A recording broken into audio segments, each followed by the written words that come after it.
Hi friends, வீட்டிலே ஈஸியாக செய்யக்கூடிய குல்ஃபி எப்படி பண்ணலாம் பார்க்கலாம் வாங்க.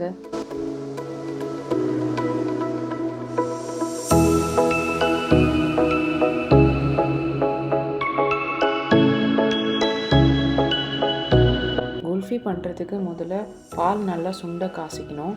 ஸோ அதுக்கு நம்ம முதல்ல ஒரு பெரிய பால் பாத்திரம் எடுத்துக்கோங்க. இப்போது இதில் நான் 2 லிட்டர் பால் காச போகிறேன். ஃபஸ்ட்டு பால் பொங்கட்டும். அதுக்கப்புறமா மீடியம் ஃப்ளேமில் வச்சுட்டு 2 லிட்டர் பால் 1/2 லிட்டராக வர வரைக்கும் காசிட்டே இருக்கும். பால் காச காச பாலோட கலர் சேஞ்ச் ஆகும், லெவலும் கம்மியாகிடும்.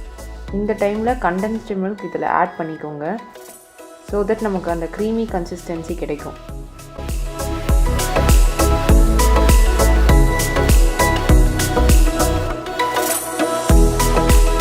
நான் இப்போது தேவையான அளவுக்கு சுகர் ஆட் பண்ணிக்கிறேன்.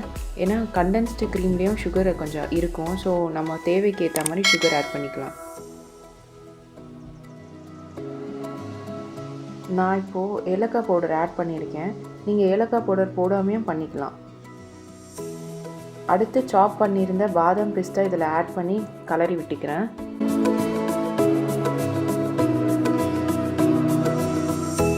அடுத்து கொஞ்சம் சூடு ஆறுன அப்புறம் ரெடி பண்ணி வச்சுருந்த குல்ஃபி எடுத்து மோல்டில் ஊற்றி ஃப்ரீசரில் ஒரு 8 மணி நேரம் வச்சுடுங்க.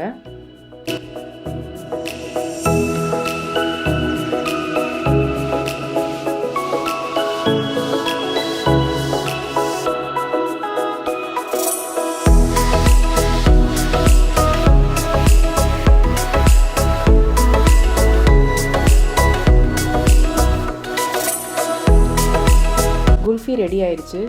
சம்மருக்கு இது ஒரு சூப்பரான ரெசிபி. வீட்டில் செஞ்சு பார்த்துட்டு எப்படி இருந்துச்சுன்னு கமெண்ட் செக்ஷனில் மறக்காமல் சொல்லுங்கள். சப்ஸ்கிரைப் பண்ணாதவங்க அப்படியே சப்ஸ்கிரைப் பண்ணிவிடுங்க.